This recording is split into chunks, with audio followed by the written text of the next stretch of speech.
Hi friends, welcome back to my channel. ನಾನು ಶೋಭಾ. ನಾನು ಇವತ್ತು ಬದನೆಕಾಯಿ ಸುಕ್ಕ ಮಾಡೋದನ್ನ ತೋರಿಸ್ಕೊಡ್ತಾ ಇದ್ದೀನಿ.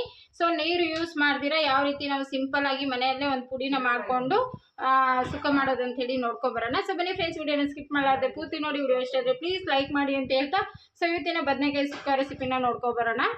ಸೊ ಇದಕ್ಕೆ ಏನು ಮಸಾಲೆ ರುಬ್ಕೊಳ್ಳೋದು ಸೊ ಅದೆಲ್ಲ ಏನು ಇಲ್ಲ, ಸಿಂಪಲ್ ಆಗಿ ಮಾಡ್ಕೊಳ್ಳೋದು. ಬಟ್ ಅಷ್ಟೇ ರುಚಿಯಾಗಿರುತ್ತೆ. ಏನಾನ ಸ್ವೀಟ್ ಮನೇಲಿ ಮಾಡಿದಾಗ ಸೊ ಅದ್ರ ಮೇಲೆ ನೆಂಚ್ಕೊಂಡು ತಿನ್ನೋದಕ್ಕೆ ತುಂಬಾನೇ ಟೇಸ್ಟಿಯಾಗಿರುತ್ತೆ. ಸೊ ಆ ಬದನೆಕಾಯಿ ಸುಕ್ಕನ ಮಾಡೋದಕ್ಕೆ ಸೊ ಪೂರ್ತಿ ವ್ಲಾಗ್ಸ್ ನೋಡಿ. ತುಂಬಾನೇ ಈಸಿಯಾಗಿ ಕೇವಲ 5 ನಿಮಿಷದಲ್ಲಿ ಮಾಡ್ಕೋಬಹುದು. ಸೊ ಬನ್ನಿ ಫ್ರೆಂಡ್ಸ್, ಬದನೆಕಾಯಿ ಸುಕ್ಕ ಮಾಡ್ಕೊಂಬರೋಣ.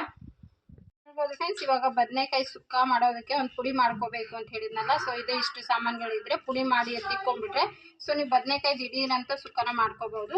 ಸೊ ಇಲ್ಲಿ 1 ಟೇಬಲ್ ಸ್ಪೂನ್ ಆಗೋಷ್ಟು ಧನಿಯಾ, ಇಷ್ಟು ಕಡಲೆ ಬೀಜ, ಚಕ್ಕೆ ಒಂದು ಸ್ವಲ್ಪ, 1-2 ಏಲಕ್ಕಿ, 1-4 ಲವಂಗ, ಒಣಗಿರೋ ಕೊಬ್ಬರಿ ಒಂದು ಸ್ವಲ್ಪ, ಕರಿಬೇವು ಒಂದು ಇಡೀ ಆಗೋಷ್ಟು ತೊಗೊಂಡಿದ್ದೀನಿ, ಒಂದು 4-5 ಒಂದಿಷ್ಟೇಷ್ಟು ಕಾಳು ಮೆಂತೆ, ಮತ್ತು ಸೋಂಪು ಒಂದಿಷ್ಟೇ ಸ್ವಲ್ಪ, ಮತ್ತು 2 ಬ್ಯಾಡಗಿ ಮೆಣಸಿನ್ಕಾಯಿ, 1-2-3 ಹೆಸರು ಬೆಳ್ಳುಳ್ಳಿ. ಇಷ್ಟನ್ನು ಫುಲ್ಲು ಡ್ರೈ ರೋಸ್ಟ್ ಮಾಡ್ಕೊಂಡ್ಬಂದ್ಬಿಡೋಣ. ಇಲ್ಲಿ ಒಂದು ಕಡಾಯಿ ಬಿಸಿ ಮಾಡೋದಕ್ಕೆ ಇಟ್ಟಿದ್ದೀನಿ. ಇವಾಗ ಫಸ್ಟು ಕರಿಬೇವನ್ನ ಹಾಕಿ ಚೆನ್ನಾಗಿ ಫ್ರೈ ಮಾಡ್ಕೋಬೇಕು. ಕರಿಬೇವು ಹಾಕಿದಷ್ಟು ನಮ್ಮ ಕಣ್ಣಿಗೆ ಮತ್ತು ನಮ್ಮ ಹೇರ್ಗೆ ತುಂಬಾ ಒಳ್ಳೆಯದು. ಸೊ ಹಾಗಾಗಿ ನಾನು ಕರಿಬೇವು ಜಾಸ್ತಿ ತೊಗೊಂಡಿದ್ದೀನಿ. ಮತ್ತು ಮೆಣಸಿನ್ಕಾಯಿ,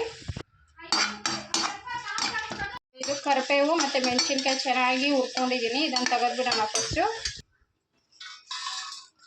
ಇವಾಗ ಕಡಲೆ ಬೀಜ ಕೂಡ ಆಯಿತು. ಈ ರೀತಿ ಸಿಪ್ಪೆ ಎಲ್ಲ ಬರೋವರೆಗೂ ಇದನ್ನು ಫ್ರೈ ಮಾಡ್ಕೊಂಡಿದ್ದಾಯಿತು. ಇವಾಗ ಇದು ಇರೋವಂಥ ಮತ್ತೆ ಎಲ್ಲವನ್ನು ಒಟ್ಟಿಗೆ ಹಾಕಿ ಇದನ್ನು ಡ್ರೈ ರೋಸ್ಟ್ ಮಾಡ್ಕೊಳ್ಳೋಣ. ಕಡಿಮೆ ಉರಿಯಲ್ಲಿ ಫ್ರೈ ಮಾಡ್ಕೊಂಡಾಗ ಪುಡಿ ಚೆನ್ನಾಗಿ ಬಾಗುತ್ತೆ. ಇದು ಕೂಡ ಆಯಿತು. ಇದನ್ನು ತೆಗೆದುಬಿಡೋಣ. ಇವಾಗ ಬಿಸಿ ಕಡಾಯಿಗೆ ಇಡಬಾರ್ದು, ಸ್ವಲ್ಪ ತಣ್ಣಗಾಗೋದಕ್ಕೆ ಬಿಡೋಣ. ಇವಾಗ ಪುಡಿ ಮಾಡ್ಕೊಳ್ಳೋದಕ್ಕೆ ತಣ್ಣಗಾಗಿದೆ. ಇವಾಗ ತರ್ತರಿಯಾಗಿ ಪುಡಿ ಮಾಡ್ಕೊತೀನಿ. ನೋಡಿ, ಈ ಪುಡಿ ಏನಿದೆ ನೋಡಿ, ಇಷ್ಟು ತರ್ತರಿಯಾಗಾದರೆ ಸಾಕಾಗುತ್ತೆ. ಈ ರೀತಿ ನೀವು ಬೇಕಾದರೆ ಒಂದು ಬಾಕ್ಸಲ್ಲಿ ಮಾಡಿಟ್ಕೊಂಡು ಸೊ ಈಸಿಯಾಗಿ ಕರೆಕ್ಟಾಗಿ 5 ನಿಮಿಷ ಮಾಡ್ಕೋಬೋದು ಬದನೆಕಾಯಿ ಸುಕ್ಕನ. ಇವಾಗ ಇದನ್ನು ನಾನು 1/4 kg ಬದನೆಕಾಯಿಗೆ 3-4 ಟೇಬಲ್ ಸ್ಪೂನ್ ಆಗುವಷ್ಟು ಈ ಪುಡಿನ ತಗೊಳ್ತೀನಿ.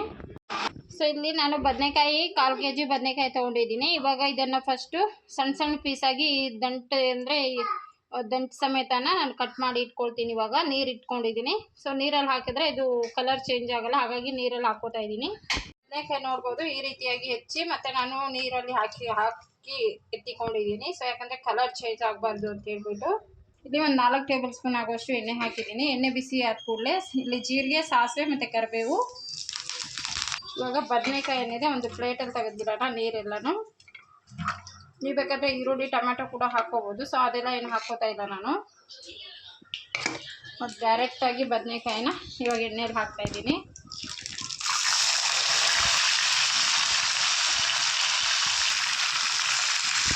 ಇವಾಗ ಎಣ್ಣೆಯಲ್ಲೇ ಚೆನ್ನಾಗಿ ಫ್ರೈ ಮಾಡ್ಕೊಂಡ್ಬಿಡೋಣ.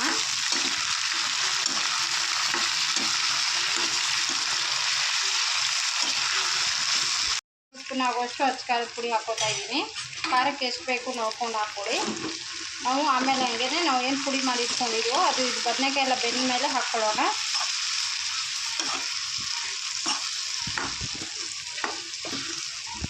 ರುಚಿಗೆ ತಕ್ಕಷ್ಟು ನಾನು ಉಪ್ಪನ್ನ ಸೇರಿಸ್ಕೊತಾ ಇದ್ದೀನಿ. ನೀರೇನು ಸೇರಿಸ್ಕೊತಾ ಇಲ್ಲ, ಹಾಗಾಗಿ ಉಪ್ಪು ಸ್ವಲ್ಪ ಕಡಿಮೆನೇ ಹಾಕ್ಕೋಬೇಕು. ಬರೀ ಎಣ್ಣೆಯಲ್ಲೇ ಒಂದು ಪ್ಲೇಟ್ ಮುಚ್ಚಿ ಇಟ್ಬಿಡೋಣ.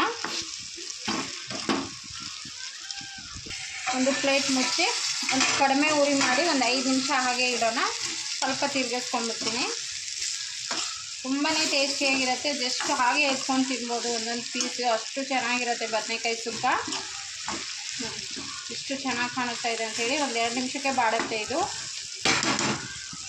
ಆಲ್ಮೋಸ್ಟ್ ಇದು ಬೇಯಕ್ಕೆ ಬಂದಿದೆ. ಒಂದು 2 ಮಿನಿಟ್ಸ್ ಆಯಿತು. ಇವಾಗ ನಾನು ಕೊತ್ತಂಬರಿ ಸಣ್ಣಗೆ ಹೆಚ್ಚಿ ಹಾಕ್ಕೊಳ್ತಾ ಇದ್ದೀನಿ. ನೋಡಿ, ಇದು ನಾನು ಕರೆಕ್ಟಾಗಿ ಒಂದು 2 ಟೇಬಲ್ ಸ್ಪೂನ್ ಹಾಕ್ಕೋತಾ ಇದ್ದೀನಿ. ಕಡಿಮೆ ಆದರೆ ಇನ್ನೊಂದು ಟೇಬಲ್ ಸ್ಪೂನ್ ಹಾಕ್ಕೋಬೋದು. 2 table spoon ಸಾಕಾಗತ್ತೆ.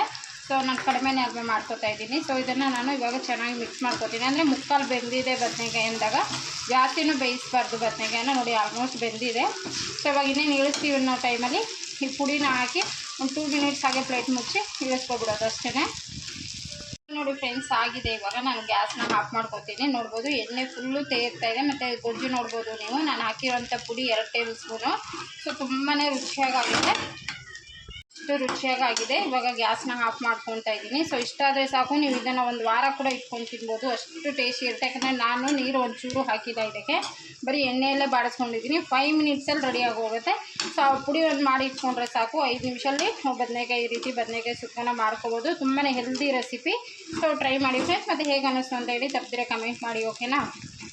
So okay friends, ಇವಾಗ ನೋಡಿ ನಾನು ಈ ರೀತಿಯಾಗಿ ಒಂದು ಪ್ಲೇಟಲ್ಲಿ ಹಾಕಿ ಎತ್ತಿಕೊಂಡ್ಬಿಡಿ. ಒಂದು ರಸಮನ್ನು ಮಾಡಿಕೊಂಡು ಅದ್ರ ಜೊತೆ ತಿನ್ಬೋದು. ಇಷ್ಟು ಅನ್ನ ತಿನ್ನೋರು ಇನ್ನೂ ಸ್ವಲ್ಪ ಜಾಸ್ತಿ ಅನ್ನನೇ ತಿಂತೀರಾ, ಅಷ್ಟು ಟೇಸ್ಟಿ ಇರುತ್ತೆ. ಸೊ ನಾನು ಯಾಕಂದರೆ ಟೇಸ್ಟು ಗಮ್ ಅಂತ ಇದೆ ಇಡೀ ಮನೆಗೆ ಪೌಡ್ರು ಹಾಕಿದ ಕೂಡಲೇ. ಮತ್ತು ಕಡಾಯಲ್ಲೂ ನೋಡ್ಬೋದು ನೀವು. ಸೊ ಒಂಚೂರು ತಳಂಟಿಲ್ಲ, ಇದು ಅನ್ನ ಕಲಿಸ್ಕೊತೀನಿ, ತುಂಬಾ ರುಚಿಯಾಗಿರುತ್ತೆ.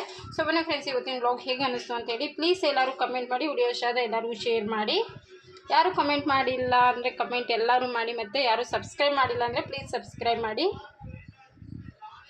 ನೋಡಿ ಎಷ್ಟು ಬೆಂದಿದೆ ಅಂಥೇಳಿ, ಫುಲ್ಲು ಬೆಂದೋಗಿದೆ, ತುಂಬ ಬಿಸಿ ಇದೆ ನೋಡಿ. ಮಸಾಲ ನೋಡಿ ಹೇಗಿದೆ ಅಂಥೇಳಿ. ಫ್ರೆಂಡ್ಸ್ ನೋಡ್ಕೊಂಬಂದ್ರಲ್ಲ ಬದನೆಕಾಯಿ ಸುಕ್ಕನ ಯಾವ ರೀತಿ ಮಾಡೋದು ಅಂಥೇಳಿ. ತುಂಬಾ ಈಸಿಯಾಗಿ ಮನೆಯಲ್ಲೇ ಪುಡಿನ ಮಾಡಿಕೊಂಡು ಸೊ ಈ ರೀತಿ ಬದನೆಕಾಯಿ ಸುಕ್ಕನ ಮಾಡೋದನ್ನ ತೋರಿಸ್ಕೊಟ್ಟಿದ್ದೀವಿ. ನಿಮಗೆಲ್ಲ ಇಷ್ಟ ಆಯಿತು ಅಂತ ಭಾವಿಸ್ತಾ ಇವತ್ತಿನ ಬ್ಲಾಗ್ಸ್ನ ಇಲ್ಲಿಗೆ ಏನು ಮಾಡಿ. ಸೊ ನಾಳೆ ಇನ್ನೊಂದು ಹೊಸ ರೆಸಿಪಿಯೊಂದಿಗೆ ಹೊಸ ಬ್ಲಾಗ್ಸ್ ಜೊತೆ ನಾಳೆ ಸಿಗೋಣ ಫ್ರೆಂಡ್ಸ್. ಬಾಯ್.